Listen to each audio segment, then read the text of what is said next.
اسی طرح اولاد بھی بچائے گی، نیکوکار اولاد ہے نا. جن اولادوں لوگوں نے اپنے بچوں کی نیک تربیت کی ہے ان کو اجر ملے گا نا. تو ان کا کام تو بھر ہی جا رہا ہے. فرض کریں ماں باپ خود ان پڑھ تھے. اچھا عبد القادر جیلانی کے ماں باپ کون تھے؟ ہمارے یہاں بڑے مشہور ہے نا عبد القادر جیلانی.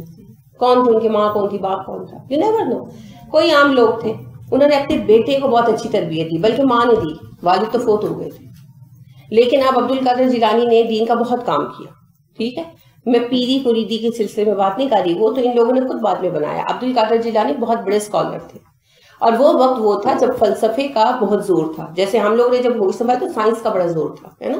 پھر علماء نے بات کر کر کے سائنس کو اس کی جگہ پر کیا اور دین کو اس کی جگہ پر کیا، جن میں ایک بڑا نام ڈاکٹر ذاکر صاحب کا ہے ہمارے ہوش میں، ہے نا.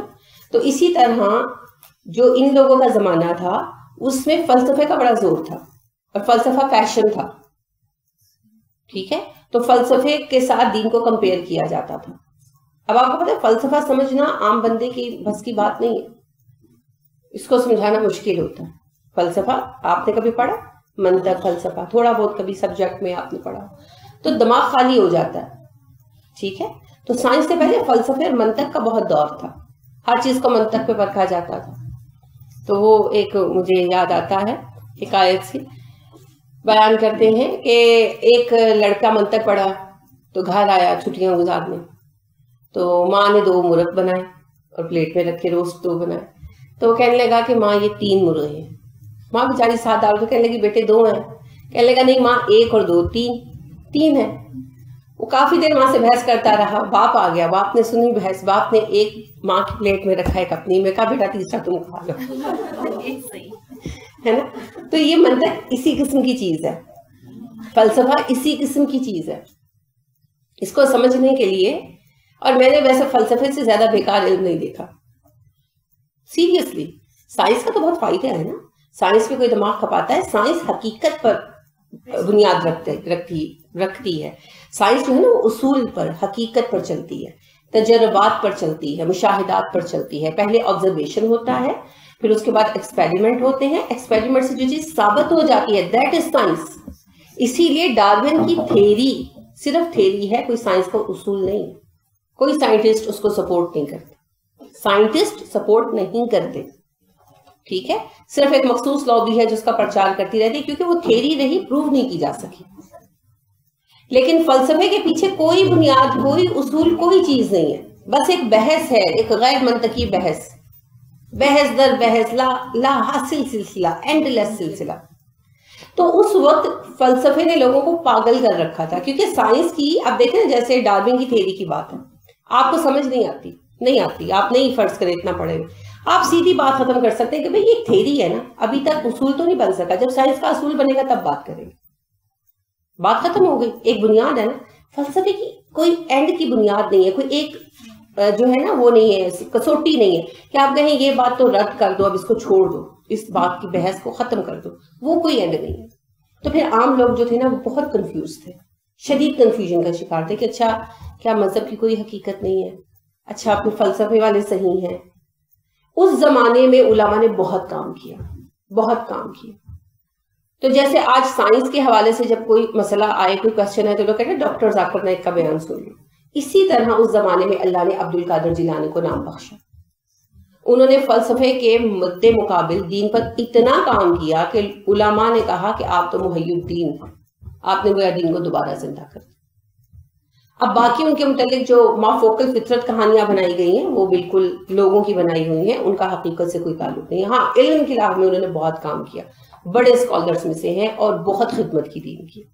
اب جو دین کی اتنی خدمت کی عبد القادر جیلانی علیہ رحمہ نے، تو ان کے والدین کو حصہ ملے گا نا. ان کی والدہ کو تو خصوصیت سے ملے گا. ایک بیٹا تھا، بیوہ عورت تھی، بیٹے کو بھیج دیا، ہے نا. اور پھر پیچھے سے کیا کرتی تھی، کام کرتی رہتی تھی، کسی آئے گئے کے ہاتھ جو پیسے جمع ہوتے تھے بیٹے کو بھجوا دیتی تھی.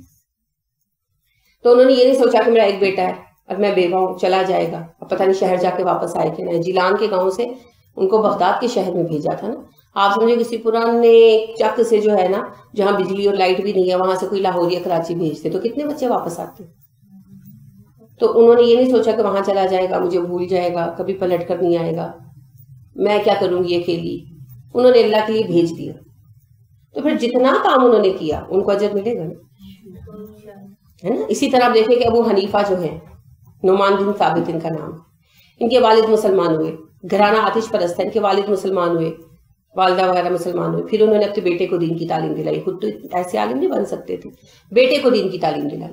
تو ابو حنیفہ نے جتنا کام کیا والدین کو جائے گا.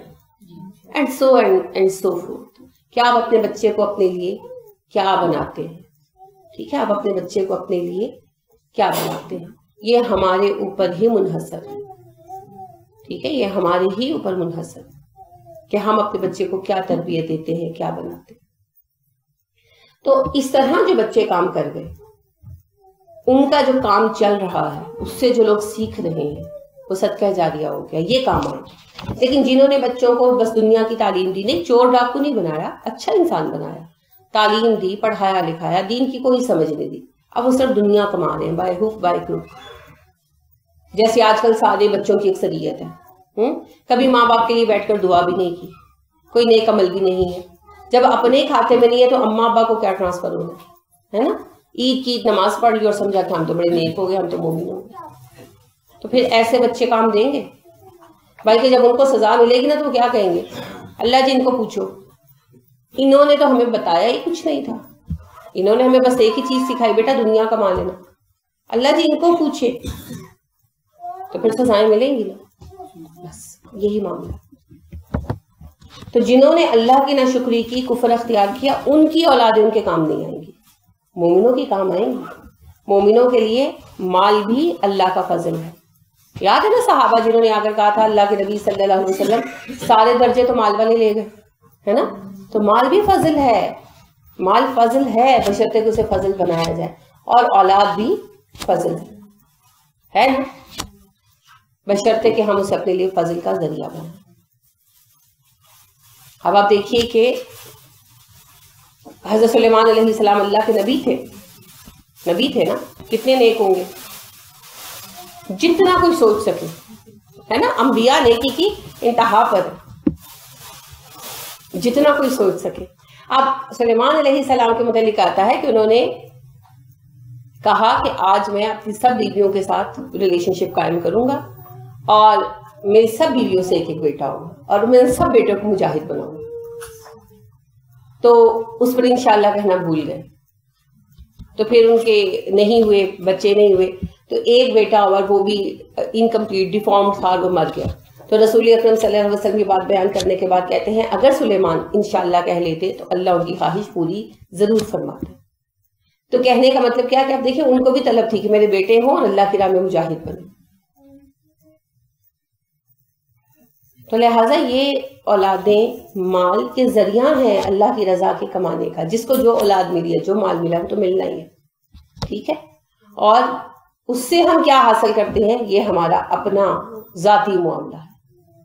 ہم اس سے دنیا خریدتے ہیں بیکار ردی، کیونکہ ہمارا معیار یہی ہے، سیل لگتی ہے جا کے چیزیں خرید لاتے ہیں اور لا کے اسٹور میں رکھ دیتے ہیں اس امید پر استعمال کریں گے، ہے نا. اور پھر وہ کبھی استعمال نہیں ہوتی ہے، نہیں ہوتی، کبھی نہیں ہوتی. بھر بھر کے ہم رکھے رہتے ہیں، کبھی کوئی چیز استعمال ہوگی تو بڑے خوش ہوتے ہیں، دیکھیا میں 200 کی لے کے آئی سب. اور بعد میں جب مر جاتے ہیں تو بچے وہ ساری چیزیں نکال کر پھینک دیتے ہیں یا کام والوں کو دے دیتے ہیں کہ اماں کو تو عادت تھی، اماں کو کباڑ جمع کرنے کا شوق تھا، جہاں سیل لگتی تھی گھس جاتی تھی. ہر گھر کی کہانی ہے، کسی ایک کی نہیں ہے. اگر آپ یاد کریں گے تو آپ کی جب والدین میں سے کوئی فوت ہوا یا آپ کی ساس فوت ہوئی تو آپ نے بھی یہی کیا ہوگا. اور یہ غیر فطری نہیں ہے، یہ فطری ہے، کیونکہ وہ جو کچھ جمع کر کے رکھتے ہیں وہ کبھی استعمال نہیں ہوتا. اچھا جی، اللہ فرماتے ہیں، دیکھیے آیت رکی نہیں، آیت ابھی چل رہی ہے. وَأُولَٰئِكَ هُمْ وَقُودُ النَّارِ كَدَأْبِ آلِ فِرْعَوْنَ وَالَّذِينَ مِنْ قَبْلِهِمْ. ان لوگوں کو جہنم کا ایندھن بنایا جائے گا جیسے آل فرعون کو بنایا گیا اور ان سے بھی پہلے لوگوں کو بنایا گیا. کن لوگوں کو؟ جو کفر کا شکار ہوئے، جنہوں نے کفر کا ارتکاب کیا، انہیں جہنم کا ایندھن بنایا جائے گا. سب کا انجام ایک جیسا ہے، ٹھیک ہے. اچھا، فرعون اور فرعونیت کیا ہے؟ یہ ایک نظریہ ہے، یہ زندگی کا ایک فلسفہ ہے. یہ صرف ایک حالت کی بات نہیں ہے. بات اتنی نہیں ہے کہ آپ کے پاس کنگن ہوں اور آپ کے پاس سونے کے تخت ہوں اور آپ کے پاس چاندی کی سیڑھیاں ہوں تبھی جا کر آپ فرعون بن سکتے ہیں. فرعون بننے کے لیے وہ ذہنیت چاہیے. لہٰذا آپ نے دیکھا ہوگا کہ کئی غریب لوگ بھی انتہائی بد مزاج اور متکبر ہوتے ہیں نا. رسول اکرم صلی اللہ علیہ وسلم نے کہا 7 لوگ ہیں جنہیں اللہ بلائے گا بھی نہیں, ان سے بات بھی نہیں کرے گا, ان کی بات سنے گا بھی نہیں, انہیں پاک بھی نہیں کرے گا اور نہ انہیں معاف فرمائے گا. ان میں ایک ہے متکبر فقیر. فقیر سے مراد مانگنے والا نہیں ہے, بیکاری نہیں ہے, وہ غریب آدمی کے غربت کے باوجود متکبر ہو. تکبر ویسے ہی حرام ہے نا, لیکن ایک چلو کوئی بہت مالدار ہے تو کسی وقت اس میں کوئی غرور کی بات آ گئی, چلو بندہ کہتا ہے جہاں پر حسن ہوتا ہے نزاکت آ ہی جاتی ہے, جہاں پر مال ہوتا ہے تکبر آ ہی جاتا ہے. اللہ اس سے بچائے. تکبر رائی برابر بھی ہو تو جنت میں نہیں جانے دے گا, لیکن ایک بندے کے پاس مال بھی نہیں ہے, غریب بھی, اور پھر کیا ہے متکبر, غربت کے باوجود تکبر ہے اس کے اندر, جھوٹی اکڑ, جھوٹی انا, یہ ہے فرعونیت. یہ دل کی کیفیت کا نام ہے, دوسرے کو کچھ نہ سمجھنا. فرعونیت سے لفظ کیا بنا؟ رعونت. کیا ہے رعونت؟ دوسرے کو حقیر سمجھنا, گھٹیا سمجھنا, کچھ نہ ماننا, میں ہوں, تم ہو کیا, تمہاری اوقات کیا ہے. لہٰذا آپ دیکھیے کہ بڑے بڑے امیر لوگ بڑے ہمبل ہوتے ہیں,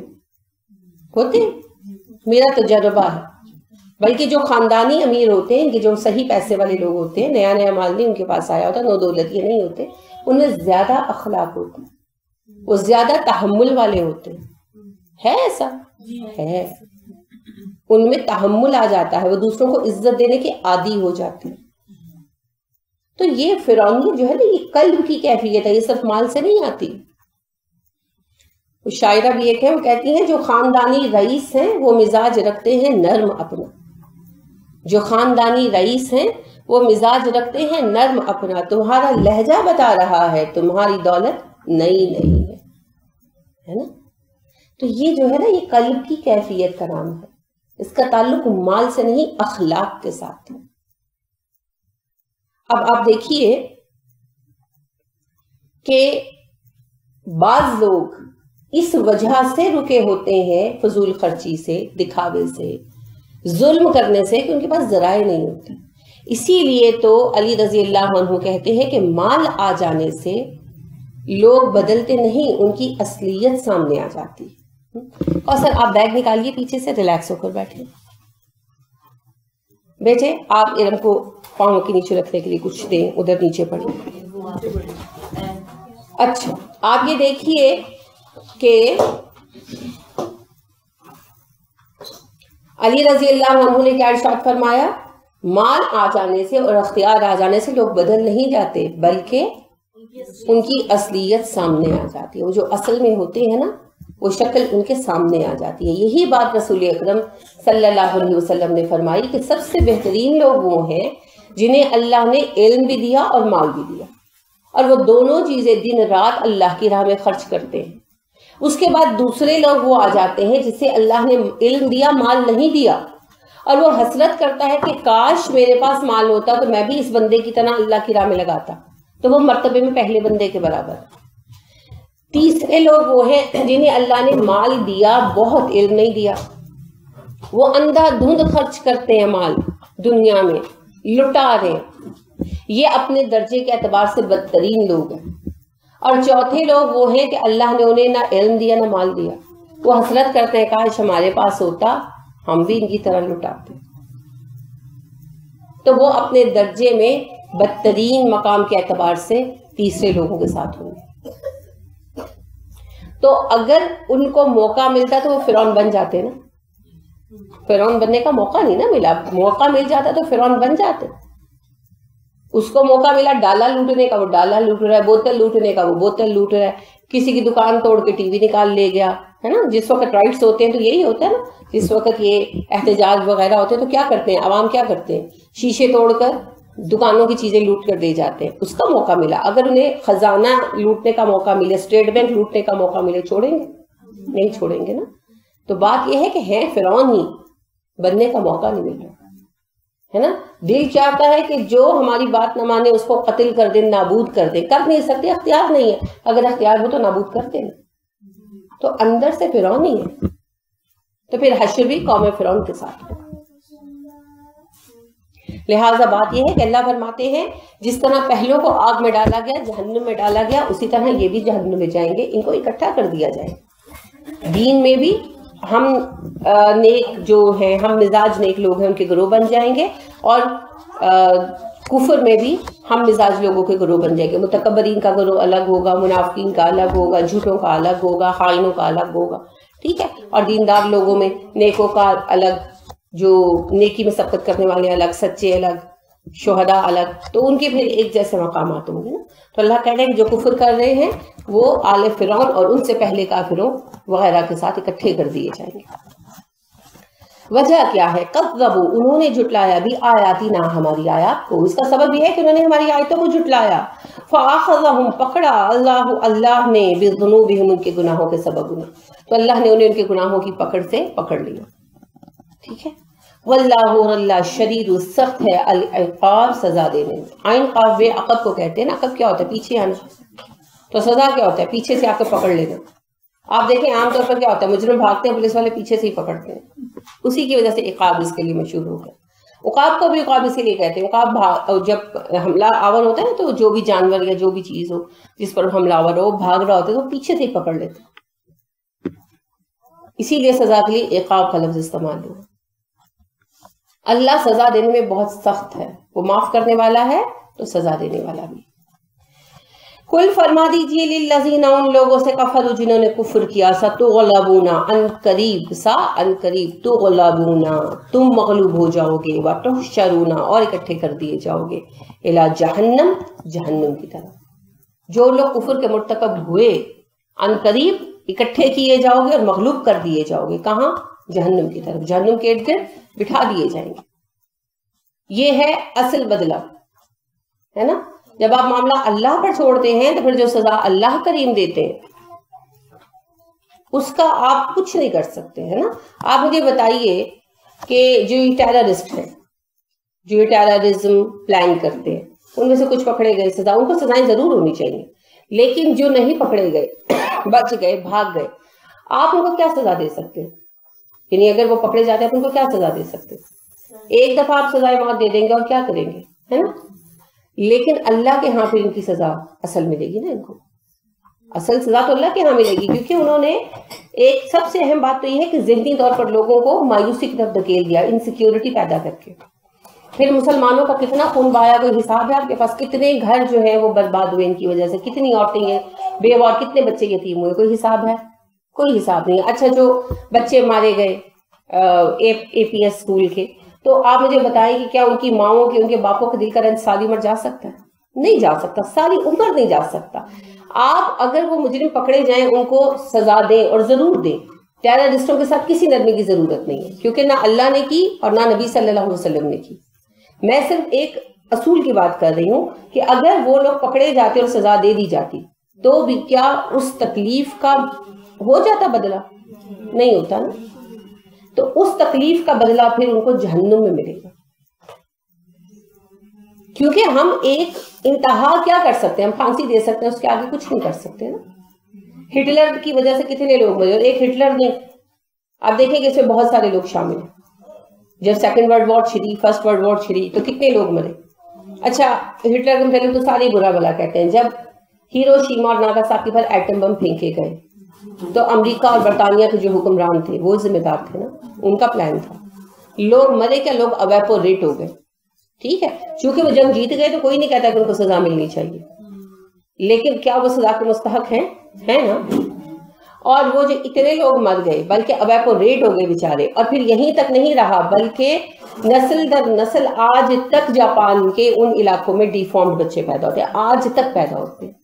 نارمل بچے بہت کم ہے کہ پیدا ہوں، یہاں تک کہ جاپان کی حکومت نے اپیل کی کہ وہ لوگ جنہوں نے تابکاری کے اثرات دیکھے، بہت بچے بھی تھے نا جنہوں نے دیکھے 2 سال کے، 4 سال کے، تو انہوں نے کہا بڑے ہو گئے تو آپ لوگ شادیاں نہ کریں۔ اپیل کی حکومت نے کہ آپ لوگ شادیاں نہ کریں، آپ آؤٹ آف میرج سیکس کریں، بچے نہ پیدا کریں۔ یہ کتنا غلط خیال ہے، یہ جو کچھ بھی ہے وہ اپنی جگہ پر، مگر آپ ان کی مجبوری کو دیکھیں۔ میں مذہبی لحاظ سے ان کے فیصلے کو سپورٹ نہیں کر رہی، لیکن میں بتا رہی ہوں کہ دیکھیں اس کے کتنے دور رس اثرات آئے نا، آئے اور آج تک آ رہے۔ اور ابھی تک جن علاقوں پر تابکاری کی بارشیں ہوئی، تیزابی بارشیں ہوئی, ابھی تک وہ زمینیں پھول پھل نہیں اگاتی, بنجر ہو گئی. اس کی کیا سزا دے سکتے ہیں آپ ان چند حکمرانوں کو جنہوں نے بیٹھ کر یہ فیصلہ کیا تھا کہ ایٹم بم پھینکا جائے گا؟ کیا سزا دے سکتے ہیں؟ اول تو خیر وہ تو ابھی بھی ہیرو ہیں, کیونکہ ان کی قومیں دنیا میں رول کر رہی ہیں نا, لہٰذا وہ ابھی بھی ہیرو ہیں. ہو سکتا ہے مستقبل میں جا کر کبھی لوگ اس سچائی کو مانیں کہ جتنا بڑا قتل عام انہوں نے کیا تھا دنیا میں کبھی کسی نے نہیں کیا, ہے نا. لیکن یہ دیکھیں شاید کبھی جا کر ہو, شاید کبھی جا کر ہو.